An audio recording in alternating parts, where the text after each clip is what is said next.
ஆ சொல்லு சந்தோஷ். சார் நீங்க கிளம்பும் போது ஒரு இடம் பேர் சொன்னீங்கல்ல, அது எங்க இருக்கு சார்? ஏன் என்ன விஷயம்? சார் நான் முதல்ல அங்க வரேன், அது எங்க இருக்குன்னு மட்டும் சொல்லுங்க. அது பிபிஏ கல்யாண மண்டபம். நான் உனக்கு லொகேஷன் ஷேர் பண்றேன், சரியா? ஓகே சார், நான் இப்பவே வந்துடுறேன் சார். தேங்க்யூ. சரி.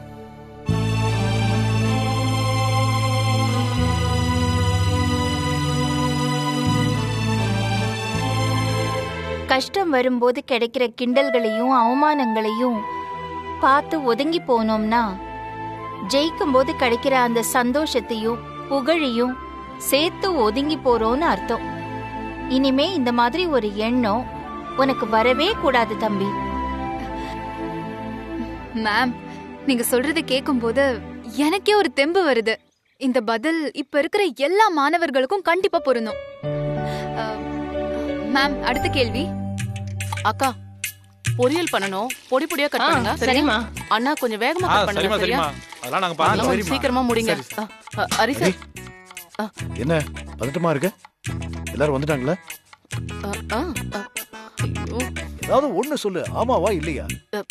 வராங்க, வந்துகிட்டே இருக்காங்க சார். வந்துட்டே இருக்காங்கன்னு சொன்னா என்ன அர்த்தம்? கொஞ்சம் பொறுப்போட இருக்க வேணா? Hi sir. சந்தோஷ், வரமாட்டேன்னு சொன்ன, வந்திருக்க. ஹலோ, உங்ககிட்ட தான் கேள்வி கேட்டுட்டு இருக்கேன், கொஞ்சம் பதில் சொல்றீங்களா? அடே சந்தோஷ், நீ எதுக்கு வந்திருக்கேன்னு தெரியும், போய் வேலையை பாரு.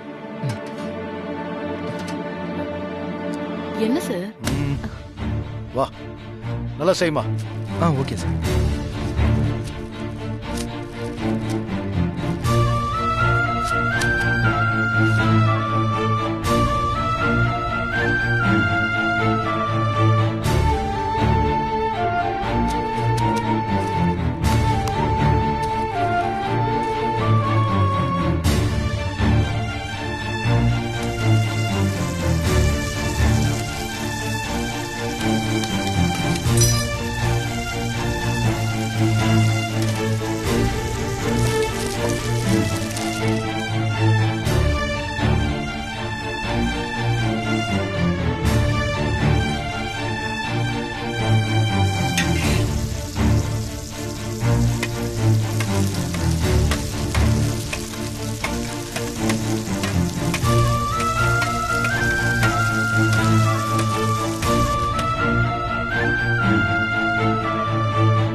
மேம், நீங்க சொன்ன அத்தனை பதிலும் சூப்பரா இருந்துச்சு.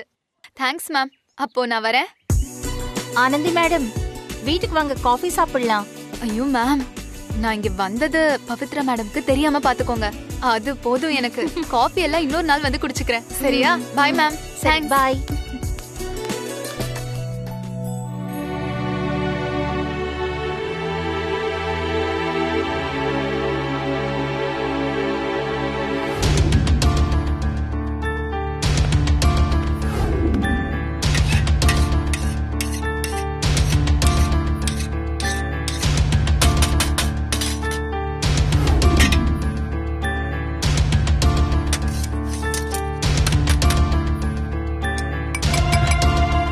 முதல்ல இதை ஹரிசாரை டேஸ்ட் பண்ண சொல்லி எப்படி இருக்குன்னு கேட்கணும்.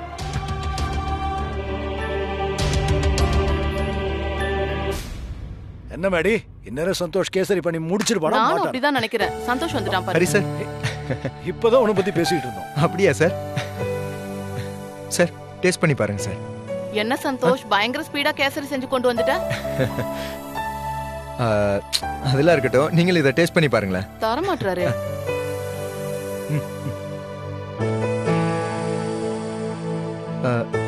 என்னங்க சார், எப்படி இருக்கு? நல்லா இருக்கா? என்ன மேடி, எப்படி இருக்கு?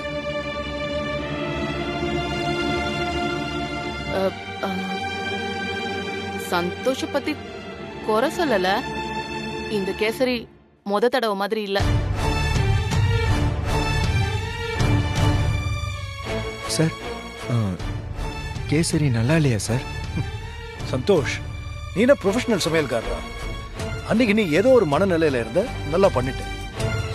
இன்னைக்கு உனக்கு என்ன மூடோ தெரியல, அதான் டேஸ்ட் கொஞ்சம் மாறி இருக்கு. அப்ப நான் எந்த வேலைக்கும் சரிப்பட்டு வரமாட்டேனா சார்? நீங்களும் எனக்கு வேலை தர மாட்டீங்களா சார்? புரியல, நீ எதுக்கு இந்த வேலைக்கு வரணும்? பின்ன என்ன சார் என்ன பண்ண சொல்றீங்க? என்னை பார்த்து திருடன்னு முத்திர குத்திட்டாங்க. எல்லா கம்பெனியும் எனக்கு வேலை தரமாட்டேன்னு வேற சொல்றாங்க. அதுவும் இல்லாம இந்த மாதிரி 9 to 6 வேலையிலலாம் எனக்கு பெருசா உடன்பாடு இல்ல ஹரி சார். சார், அவன் வேலை இல்லைன்னு சொன்னதும் எனக்கு உங்களோட ஞாபகம் தான் வந்துச்சு சார். 1000 கலைகள் 64, அதுல ஒண்ணுதான் இந்த சமையல் கலை. இதுக்கு பொறுமை ரொம்ப முக்கியம். பொறுத்தவன் தான் பூமியை ஆழ்வான்னு சொல்லுவாங்க. அப்படி இருக்கும்போது அடுப்புக்கு முன்னாடி நிற்கும் போது ரொம்ப பயபக்தியா இருக்கணும். அது மட்டும் இல்ல, எந்த தொழிலை கத்துக்கணும்னு நினைச்சாலும் அதை அடிப்படையில இருந்து கத்துக்கணும். அப்பதான் அது மறக்கவும் மறக்காது, அந்த வேலை நேர்த்தியாவும் வரும். மனசார நீங்க வைக்கிற ஒரு சாம்பார் வாசம் கூட மத்தவங்க சாப்பிடும்போது சந்தோஷப்பட வைக்கும். வாய் வாழ்த்தலைனாலும் வயிறு வாழ்த்தும் சொல்லுவாங்க. அது மாதிரி நீ வைக்கிற ஒரு ரசம் கூட உன் மேல இருக்கிற பவித்ராவோட எண்ணத்தை மாத்தும். சார், அப்படின்னா எனக்கு வேலை இல்லையா சார் இப்போ? சார், அட்லீஸ்ட் காய்கறி நறுக்கிற வேலையாவது கொடுங்க சார், நான் பண்றேன் சார். ஏய், என்ன சந்தோஷ், நீ அட்லீஸ்ட் காய்கறியை கட் பண்றதா? அதுக்கும் சில நுணுக்கங்கள் இருக்கு சந்தோஷ். ஒவ்வொரு காயை கட் பண்ணும் போதும் ஒவ்வொரு விதமா கட் பண்ணணும்.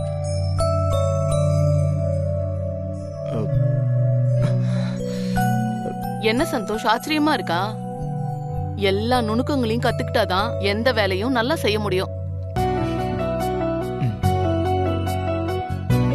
அப்படின்னா என்ன அப்ரெண்டிஸா தான் சேர்த்துக்க போறீங்களா? இங்க பாரு, ஒரு வேலையை அவசரத்துக்கு பண்ணும்போது அது ஓகே. ஆனா அதுவே நிரந்தரமா நிஜமா அந்த வேலை நமக்கு பிடிச்சிருக்கான்னு எதை வச்சு பார்க்க முடியும்னா, அந்த வேலையை சீக்கிரமா கத்துக்குவாங்க. அப்புறம் அந்த வேலையை நேர்த்தியா செய்வாங்க. அப்படி அதை செஞ்சேன்னா அதுதான் உன்னோட ஃபீல். ஹரி சார், அப்பனா சந்தோஷ வேலைக்கு சேர்த்துக்க போறீங்களா? பாப்போம்.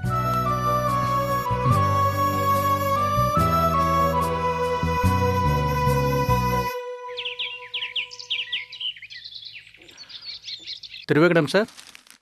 அடடே, வணக்கம். வாங்க வாங்க.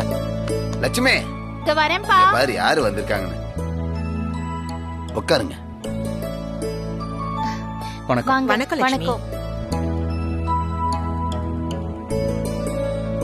வாங்க வாங்க. எப்படி இருக்கீங்க? என்ன 2 பேரும் ஜோடியா வந்திருக்கீங்க? வீட்ல ஏதாவது விசேஷமா?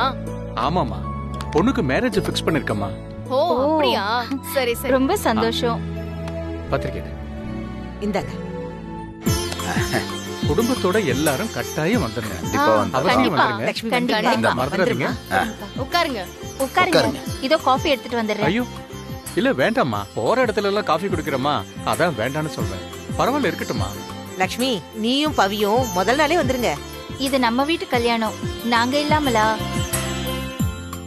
இப்பதான் சின்ன பிள்ளையா பார்த்தோம், அதுக்குள்ள கல்யாணம் எல்லாம் நடக்குது. ஆமா லக்ஷ்மி, இல்ல பவி? ஆமா அத்தை. சும்மா ஜாதகம் பார்க்கலாம்னு ஆரம்பிச்சோம். நல்ல இடமா தெரிஞ்சிச்சு, அதான் உடனே ஃபிக்ஸ் பண்ணிட்டோமா. கல்யாணம்லாம் காலகாலத்துல பண்றது நல்லதுதான். ஏன்னா இந்த காலத்துல பிள்ளைங்கெல்லாம் செட்டில் ஆயிட்டு தான் கல்யாணம் பண்ணுவேன்னு 30-35 வயசு வரைக்கும் கல்யாணத்தை தள்ளி போடுறாங்க. அப்புறம் புள்ள பிறக்கல அப்படின்னு சொல்லிட்டு ஹாஸ்பிட்டல்ல போய் நிக்கிறாங்க. என்னத்த சொல்றது? ஆமா, திடீர்னு கல்யாண ஏற்பாடுலாம் பண்ணிருக்கீங்க, நிறைய செலவாயிருக்குமே. ஆமா, அதை ஏன் கேக்குறீங்க மேடம்? மண்டபத்துல ஆரம்பிச்சு இன்விடேஷன் வரைக்கும் ஒன்னொன்னுக்கும் பணத்தை புரட்டுறதுக்குள்ள போதும் போதுன்னு ஆயிடுச்சு மேடம். பின்ன ஒரு பொண்ணை கட்டி கொடுக்கறது என்ன லேசுப்பட்ட காரியமா? சும்மாவா சொன்னாங்க வீட்டை கட்டிப்பாரு கல்யாணத்தை பண்ணிப்பாருன்னு? அப்படியே செலவு இழுத்துக்கிட்டே போகும்.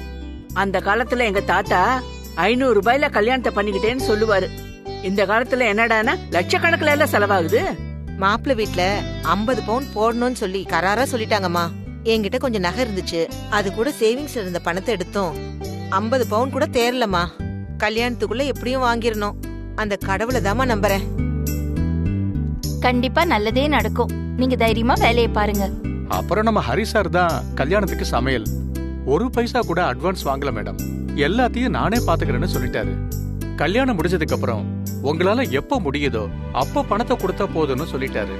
எவ்வளவு பெரிய மனசு பாருங்க லட்சுமி மேடம் அவருக்கு. ஏய் சுந்தர், கல்யாணத்துக்கு பத்திரிக்கை தானே கொடுக்க வந்த, நீ அதோட நிறுத்திக்க. சமயக்காரன் பெருமையெல்லாம் ஏன் இங்க வந்து பேசுற? தாத்தா என்ன தாத்தா, வீட்டுக்கு வந்தவங்க கிட்ட இப்படிதான் மரியாதை இல்லாம பேசுவீங்களா? என்ன யாரு சோறு போடுறா, யாரு இலை எடுக்கிறான்னு நாங்க கேட்டுட்டு இருந்தோம். தாத்தா அப்பா சாரிங்க, நீங்க எதுவும் தப்பா எடுத்துக்காதீங்க. புரியுதுமா. அப்பாக்கு உடம்பு சரியில்லைல்ல, இப்பதான் ஆஸ்பத்திரியில இருந்து வந்திருக்காரு. அதான் படபடன்னு பேசுறாரு. ஆமா, சொந்தக்காரங்களுக்கெல்லாம் பத்திரிக்கை கொடுத்துட்டீங்களா? கொடுத்துட்டே இருக்கோம் லட்சுமிமா. அது எப்படி? கல்யாணத்தை இவ்ளோ பக்கத்துல வச்சுக்கிட்டு இன்னும் பத்திரிக்கையே கொடுத்துட்டு இருந்தா எப்படி? வேணும்னா ஆளாளுக்கு பிரிச்சு கொடுங்க. அப்படி ஏதாவது உதவி வேணும்னா என்கிட்ட சொல்லுங்க, நான் செய்யறேன். Thank you madam. அப்ப சரி லட்சுமி, கிளம்புறேன். அப்ப நாங்க வரோம். வரமா? ரொம்ப சந்தோஷம். வாங்க, கல்யாணத்துக்கு வந்துடுறோம். கட்டாயம் வந்துருங்க.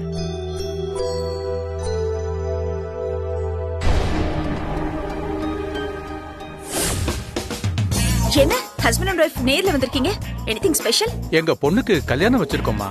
அபார்ட்மெண்ட்ல இருக்கிற எல்லாருமே நமக்கு சொந்தம் தானே. அதான் நேர்ல எல்லாரையும் இன்வைட் பண்ணலாம்னு வந்தோமா, வேற ஒண்ணும் இல்ல. ஓகே, பத்திரிக்கை கொடுத்துடலாங்க.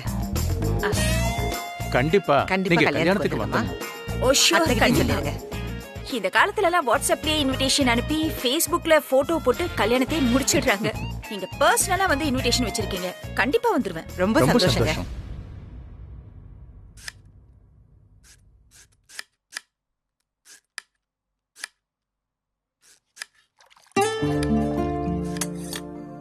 அந்த முள்ளங்கியை கூட கொஞ்சம் கழுவி கொடுத்துரு.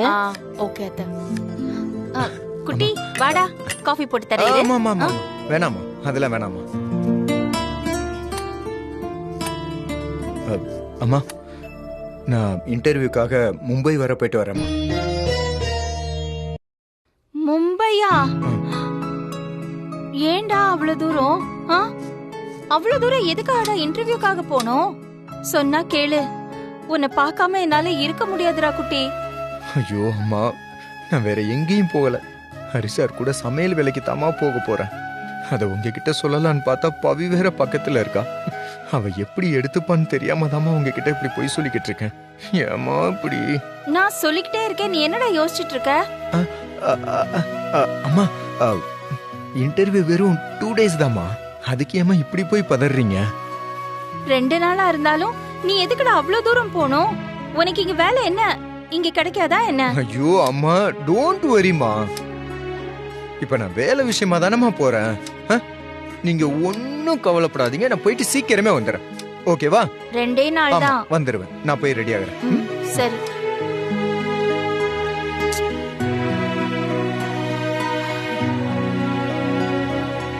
அத்தை 2 நாள் தானே, வேலைக்கு தானே போறான், வந்துருவான், விடுங்க.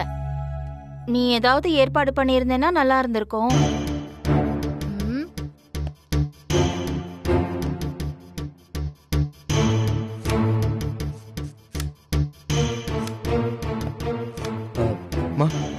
போயிட்டு வரேன். நான் கிளம்புறேன். என்னடா இப்பவே புறப்பட்டுட்டியா? ஆமாமா, இப்ப போனாதாம்மா எனக்கு ஃப்ளைட்டை பிடிக்க முடியும், இல்லைன்னா லேட் ஆயிடும். நான் போயிட்டு வந்துடுறேன். 2 நாள்ல வந்துடுறேம்மா. பாட்டி, நான் போயிட்டு வந்துடுறேன். சரியா? நீ சந்தோஷமா போயிட்டு வரசா, வெற்றி உனக்கு தான். தேங்க்யூ பாட்டி. டேய், எல்லாம் எடுத்துக்கிட்டியா? இல்லைன்னா நான் செக் பண்ணணுமா? வேணாமா, 2 நாள் தானே, பாம்பே வரைக்கும் தானே, நான் எடுத்து வச்சிருக்கேன் எல்லாமே. ஓகேவா?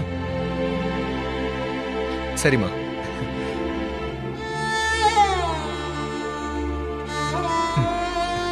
பார்த்து ஜாக்கிரதை. குட்டி, மும்பைல இருந்து 2 நாள்லயே வந்துரு. வந்துடுறேம்மா. ஜாக்கிரதையா போ. ஓகே. ஏ லட்சுமி, சும்மா இரு. பாம்பே இல்ல எந்த சீமையா இருந்தாலும் என் பேரன் ஜெயிச்சு அங்க கொடி நாட்டிட்டு தான் வருவான். நீ கவலைப்படாம உள்ள போய் வேலையை பார்ப்போ. ஆமா அத்தை, பாட்டி சொல்ற மாதிரி அவன் ஒன்னும் சின்ன குழந்தை இல்ல. வேலைக்கு தானே போயிருக்கான், 2 நாள்ல வந்துடுவான். இருங்க அத்தை, நான் போய் பார்த்துட்டு வரேன். மேடம், சந்தோஷ்ங்கிற பேர்ல கொரியர் வந்திருக்கு மேடம். கொடுங்க. இதுல ஒரு சைன் பண்ணிருங்க மேடம். இந்தாங்க மேடம்.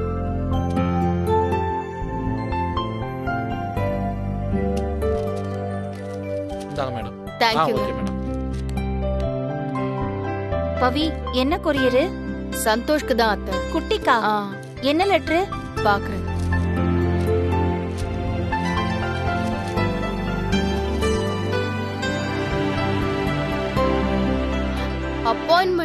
அப்பாயின்மெண்ட் லெட்டர் வந்திருக்கு. அப்பாயின்மெண்ட் ஆர்டரா? எங்க? என்ன பவி இது? அவன் மும்பைக்கு கிளம்புறதுக்கு முன்னாடி கொஞ்சம் வந்திருக்க கூடாதா? போயிட்டானே அவன். சரி சரி, அவனுக்கு ஃபோன் பண்ணி சொல்லிடலாமா அவனுக்கு அப்பாயின்மெண்ட் லெட்டர் வந்திருக்குன்னு? வா. இல்ல அத்தை, இப்ப போயிருக்கிற ஜாப் இதை விட பெட்டர் ஜாபா இருந்தா அது நல்லது தானே. அவன் தான் இன்னும் 2 டேஸ்ல வந்துருவேன்னு சொன்னால. இதுல ஜாயினிங் டேட்டுக்கு இன்னும் 4 நாள் டைம் இருக்கு. அப்போ அதுல கிடைக்கலனா இதுல போய் ஜாயின் பண்ணிக்கலாம்ல. அப்படியா? சரி சரி. அப்ப அங்க முடிச்சிட்டு வரட்டும். ஆமா, 2 நாள் தானே. வரட்டும்.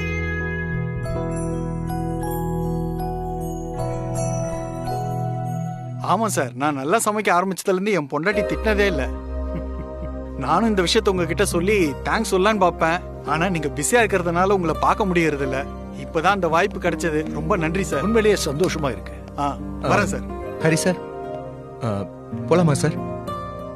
சார், என்ன ரெடி ஆயிட்டேன். பெட்டியெல்லாம் எடுத்துட்டு வந்திருக்கேன். அது வேற ஒண்ணும் இல்ல. மண்டபத்துக்கு போன உடனே வேற ட்ரெஸ் மாத்தணும் இல்லையா சார்? அதனால எல்லாமே ரெடி பண்ணி எடுத்துட்டு வந்திருக்கேன் சார். இப்படிதான் இருக்கணும், ஷார்ப். அப்புறம் மறுபடியும் கேட்கிறேன்னு நினைச்சுக்காங்க. உண்மையிலேயே உனக்கு இந்த வேலை பிடிச்சிருக்கா? என்ன ஹரி சார் இப்படி கேக்குறீங்க? நான் தான் என்னோட முழு விளக்கத்தையும் சொல்லிட்டேன்ல சார். எனக்கு இது பிடிச்சிருக்கு சார். சீரியஸா தான் சொல்றேன்.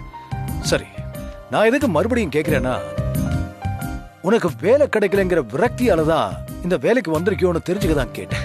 இல்ல சார், சத்தியமா உங்ககிட்ட வேலை பார்க்கறது எனக்கு பிடிக்கும் சார். நான் உங்ககிட்ட இந்த கேள்வியை திரும்பவும் கேட்க மாட்டேன். அப்புறம் சந்தோஷ், நீ என்கிட்ட கேட்டரிங் வேலையில சேர்ந்துட்டேன்னு வீட்டுல லட்சுமி மேடம் மத்த எல்லார்கிட்டையும் சொல்லிட்டியா? என்ன அமைதியா இருக்கு? அது இல்ல ஹரி சார், அம்மா கிட்ட இத பத்தி சொல்லலையா? ஏ? இல்ல சார், சொல்லலான்னு தான் நான் போனேன். ஆனா அந்த நேரம் பார்த்து அம்மா கூட பவி பக்கத்துல பேசிட்டு இருந்தா சார். அதான் சொல்லல. நான் அப்புறமா டைம் பார்த்து சொல்லிக்கிறேன் சார். சரி, அப்ப என்னதான் சொல்லிட்டு வந்த? நான் ஆக்சுவலா மும்பைக்கு ஒரு இன்டர்வியூக்கு போறதா சொல்லிட்டு வந்திருக்கேன் சார். இப்ப பவித்ராவுக்கு தெரிஞ்சா என்ன ப்ராப்ளம் வரும்னு நீ நினைக்கிற? சார், அப்படி ப்ராப்ளம்லாம் ஒன்றும் இல்லை சார். இப்ப வேணாம் சார், அப்புறமா சொல்லிக்கிறேன். கண்டிப்பா சொல்லிடுவேன் சார். என்ன சார்? அது உனக்கு போக போக தெரியும், தெளிவா புரியும். ஓகே, ரொம்ப யோசிக்காத. நீ வா. வந்ததுக்கு அப்புறம் இந்த வேலையை பத்தின முழு தெளிவு உனக்கு கிடைக்கும். அப்பதான் உனக்கு தெரியும் எல்லாமே. கண்டிப்பா. போலாமா சார்? வா போலாம்.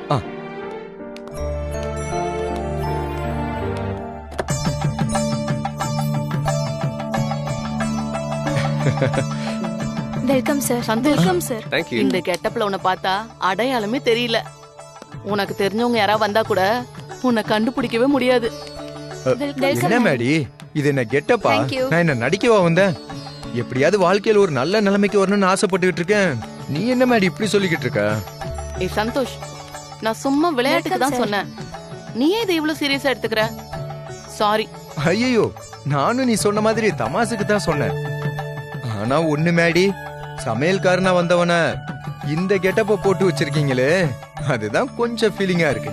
இங்க பாரு சந்தோஷ், ஆரிஸ் கிச்சன் கேட்டரிங்க்கு புதுசா வந்தா முதல்ல சர்வீஸ் பண்றது, வெல்கம் ட்ரிங்க்ஸ் கொடுக்கறது, இதெல்லாம் கத்துக்கிட்டாதான் கிச்சனுக்குள்ளேயே ஹரி சார் அலோ பண்ணுவாரு. ஓ,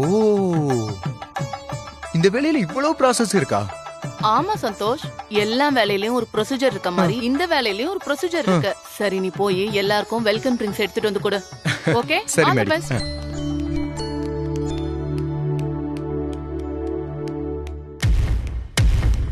சுந்தர் அங்கிள் என்னதான் செலவு பண்ண யோசிக்கிறவரா இருந்தாலும் பொண்ணு கல்யாணம் வந்ததும் தாராள மனசுக்காரர் ஆயிட்டார் அத்தை. சின்ன பிள்ளையா பார்த்தோம். இல்ல பவி, உனக்கு ஒண்ணு தெரியுமா? கஞ்சனா இருக்கிறது வேற, சிக்கனமா இருக்கிறது வேற. கஞ்சனா இருக்கிறவங்க எப்பவுமே செலவு பண்ண மாட்டாங்க. ஆனா சிக்கனமா இருக்கிறவங்க இடத்துக்கு தகுந்த மாதிரி செலவு பண்ணுவாங்க. சுந்தரம் அண்ணன் சிக்கனமா இருக்கிறவரு.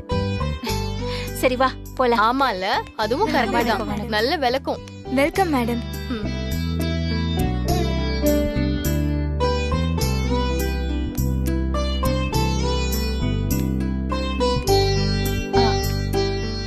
பவி, அவருக்கு ஒரே ஒரு பொண்ணு. இப்படி எல்லாம் கல்யாணத்தை நடத்தணும்னு அவருக்கு ஒரு கனவு இருந்திருக்கும்ல. அத்தை, நான் சும்மா சொன்னேன். ஆனா நீங்க அருமையான விளக்கம் கொடுத்துட்டீங்க.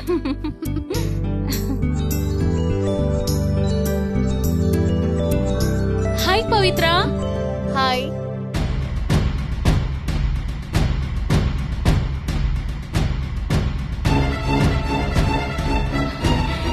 ஏய் பவி, அங்க பாரு, கூல் ட்ரிங்க்ஸ் குடுத்துட்டு இருக்கிறவன் அச்சசல் நம்ம குட்டி மாதிரியே இல்ல.